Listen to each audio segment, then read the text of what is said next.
नमस्कार दोस्तों, इस समय सुबह के लगभग 7 बजे हैं और मैं और मेरा फ्रेंड हिमाचल प्रदेश के मंडी से लगभग 50 किलोमीटर दूर प्राशर लेक का एडवेंचर टूर कर रहे हैं बाइक पर। हम लोग अलग अलग बाइक पर हैं, रास्ता सिंगल है और सूर्योदय न होने के कारण थोड़ा थोड़ा अंधेरा है, जिसकी वजह से हम लोग धीरे धीरे बाइक को चला रहे हैं। जब प्राशर लेक की दूरी 2.5 से 3 किलोमीटर रह जाती है तो हमें बर्फ़ मिलनी शुरू हो गई थी।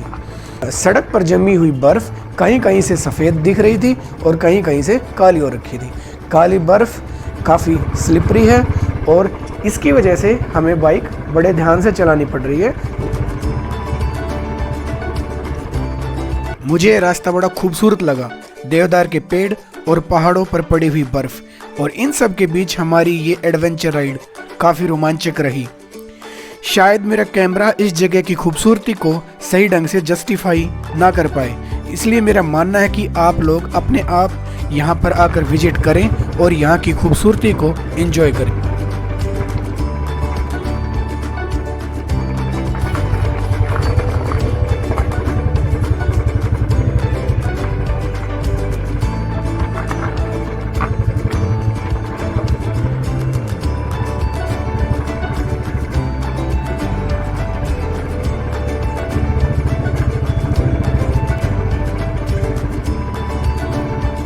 अगर यहाँ आने वाले टूरिस्ट कैंपिंग करके रात गुजारना चाहते हैं तो अलग से कैंपिंग साइट्स भी अवेलेबल है।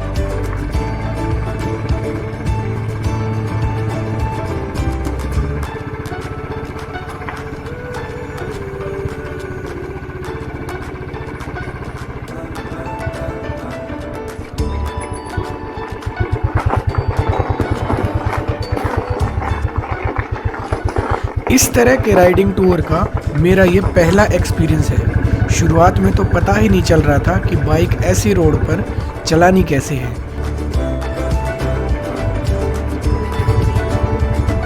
रोड पर गिरी हुई बर्फ जमकर काली हो चुकी थी, जिस पे से बाइक चलाना आसान नहीं था।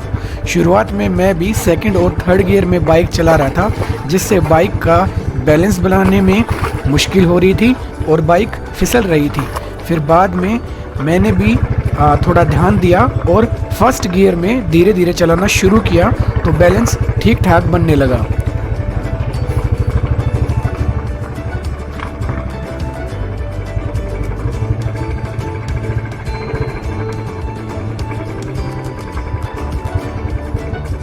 हल्के हल्के एक्सीलेटर के साथ बिना ब्रेक लगाए चलाने से इस तरह की रोड पे बाइक का बैलेंस धीरे धीरे ठीक ठाक बन जाता है और हम भी ऐसा करते हुए धीरे धीरे आगे बढ़ने लगे।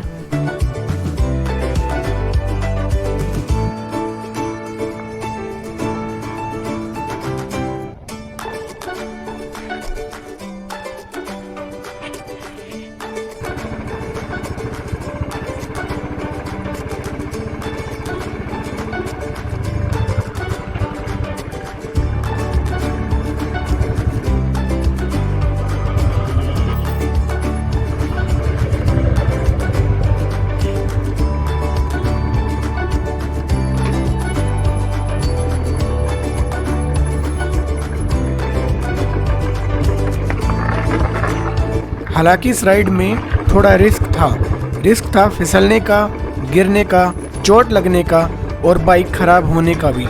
लेकिन अब अगर एडवेंचर करने का मन है तो थोड़ा सा रिस्क लेना तो बनता ही है। हमने भी ये रिस्क लिया और इस एडवेंचर के रिस्क को खूब इंजॉय भी किया। रास्ते में जब कहीं कहीं पर हमारी बाइक का पिछला टायर स्किड करते हुए फंस गया तो बाइक को हमने धक्का भी लगाया।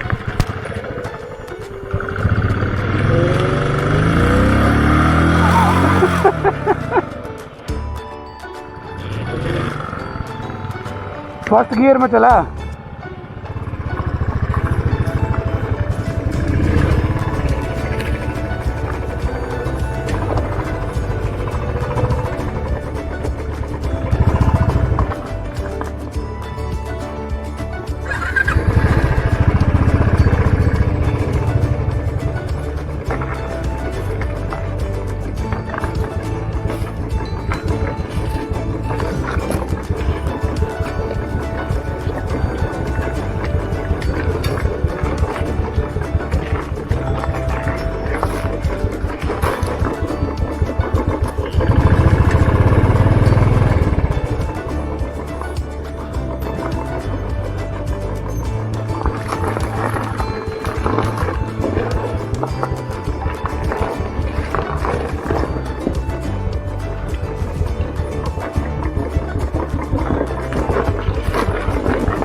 अभी टाइम हुआ है 7:45 और 6 किलोमीटर का डिस्टेंस तय करने में हमें 40 मिनट का टाइम लग गया। पार्किंग एरिया से लेक का डिस्टेंस हार्डली 10 से 15 मिनट का है। ट्रैक पर बर्फ गिरी हुई है।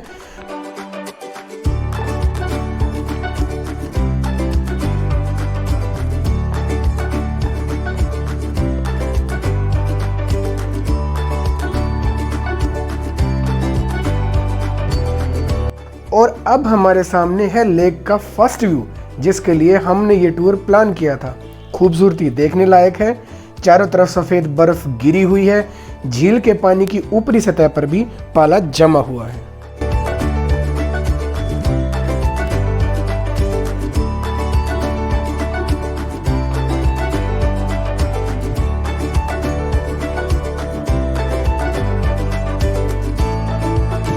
जितना समय आप यहाँ गुजारना चाहते हैं गुजार सकते हैं।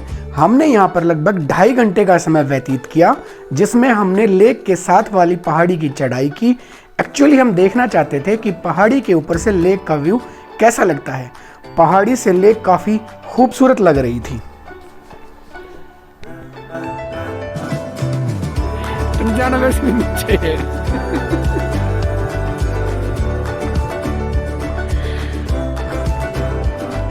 This place is so beautiful and peaceful.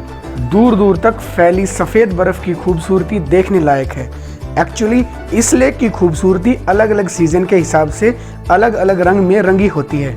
अगर आप यहाँ विंटर सीजन में ट्रैवल कर रहे होते हैं तो आपको चारों तरफ बर्फ़ ही बर्फ़ दिखाई देती है, और रेनी सीजन में ये सारा एरिया हरा भरा हो जाता है। ऐसे ही समर में ये सारे एरिया पे अलग ही रंग चढ़ा होता है।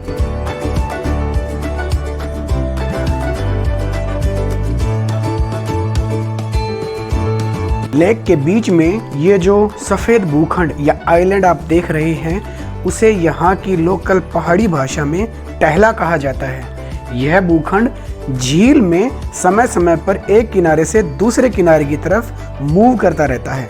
ऐसा माना जाता है कि इसकी मूवमेंट का संबंध पाप एवं पुण्य से है। ऐसा मैंने न्यूज़ में भी सुना था कि लॉकडाउन के टाइम पर इस भूखंड ने रोज़ाना मूव किया था। इस झील की गहराई और पानी के स्तर की कहानी भी काफ़ी रोचक एवं रहस्यमयी है। पुजारी एवं आसपास के लोगों से बात करने पर पता चला कि इस झील की गहराई का अंदाज़ा आज तक कोई नहीं लगा पाया है।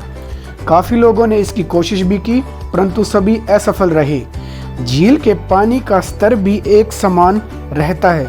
कोई भी सीज़न हो, चाहे रेनी, विंटर या फिर समर, सभी सीज़न में पानी का स्तर ना तो बढ़ता है और ना ही घटता है। हर सीज़न में पानी का यह सेम लेवल कैसे मेंटेन होता है, इस बात का अंदाजा भी आज तक कोई भी नहीं लगा पाया है। इस झील के किनारे विष्णु पुराण के रचयिता महर्षि पराशर जी ने तप किया था। उन्हीं के नाम पर इस झील का नाम पराशर लेक पड़ा। मंदिर के पुजारी जी से बात करने पर पता चला कि मंदिर सारा साल श्रद्धालुओं के लिए खुला रहता है। विंटर सीजन में जब ज़्यादा बर्फबारी हो जाती है तो उसकी वजह से यहाँ आने के सारे रास्ते बंद हो जाते हैं, परंतु मंदिर तब भी खुला रहता है। इस मंदिर का भवन 3 मंजिला है और देवदार की लकड़ी का बना हुआ है। मंदिर का आर्किटेक्ट पगोड़ा शैली में है।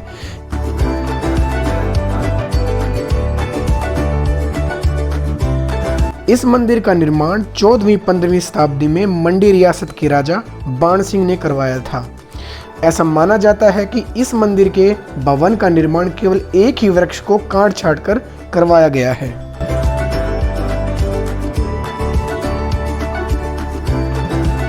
मंदिर में महर्षि पराशर की याद में वार्षिक उत्सव मनाया जाता है एवं वार्षिक मेले का आयोजन भी किया जाता है।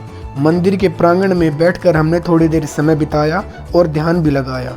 मंदिर के प्रांगण में ध्यान लगाते समय एक अद्भुत मानसिक शांति का एहसास भी होता है।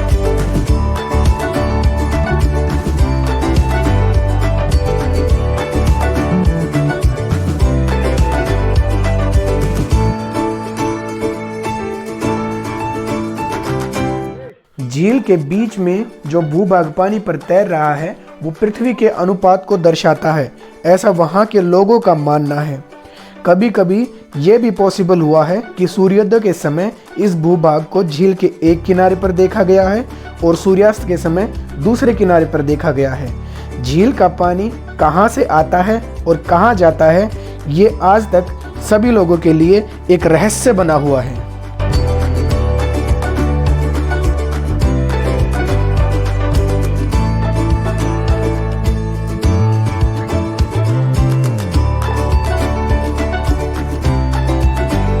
अगर रात को ठहरने की सुविधा के बारे में बात करें तो वहाँ पर PWD का रेस्ट हाउस अवेलेबल है, जिसकी ऑनलाइन एडवांस बुकिंग होती है। झील के किनारे कुछ कॉटेजेस भी बने हुए हैं जहाँ पर यात्री रात गुजार सकते हैं। खाने की सुविधा के लिए वहाँ पर ढाबे भी हैं। हमने भी वहाँ पर बर्फ़ के नज़ारों को एंजॉय करते हुए चाय की चुस्कियों का आनंद लिया। लगभग 2.5 घंटे का समय यहाँ पर बिताने के बाद हम वापस पार्किंग एरिया की तरफ चल दिए, दोबारा अपनी एडवेंचर राइड को एंजॉय करने के लिए।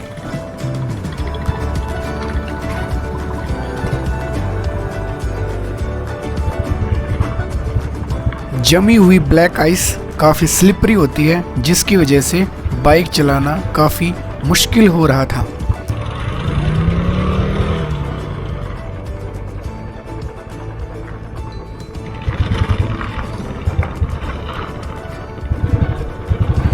किसी किसी जगह पर बाइक का टायर काफ़ी स्किड कर रहा था।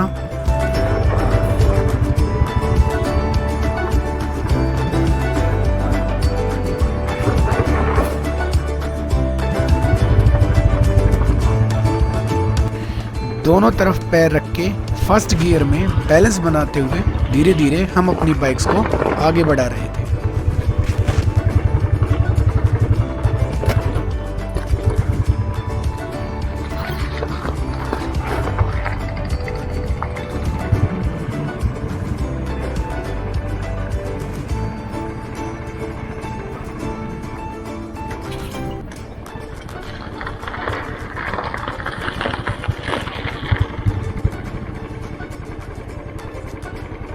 मनीष, ब्रेक लेने की मत सोचे, धीरे धीरे चलने दे, ब्रेक कहीं मत ले, ब्रेक मत ले, धीरे धीरे चलने दे, जहाँ ब्रेक लेगा वहीं फिसलेगी। चाहे स्लो चला ले, ब्रेक मत ले कहीं भी।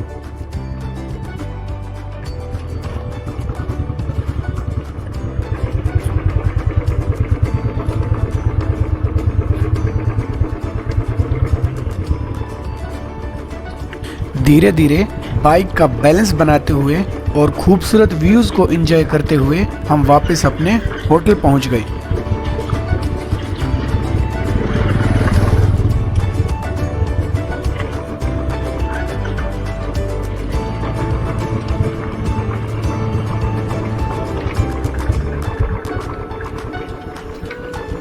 बाइक राइडिंग के लिए ये टूर ज़्यादा रिस्की तो नहीं है, लेकिन मेरा ये मानना है कि जब विंटर सीजन में ज़्यादा बर्फ़बारी हो जाती है तो उस टाइम पे बाइक राइडिंग टूर अवॉइड करना ज़्यादा ठीक रहेगा।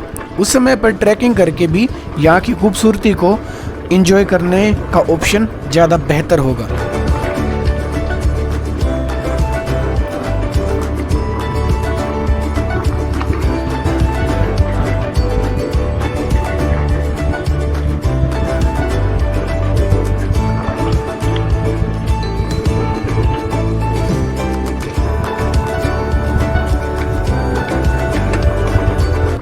आई होप ये वीडियो आपको पसंद आया होगा, और अगर वीडियो पसंद आया है तो वीडियो को लाइक और शेयर ज़रूर करें। आने वाले दिनों में मैं इस तरह के एडवेंचर टूर और भी करने वाला हूँ। अगर आपको भी इस तरह से ट्रैवलिंग करना पसंद है तो मेरे चैनल को सब्सक्राइब ज़रूर करें। Thanks for watching, take care.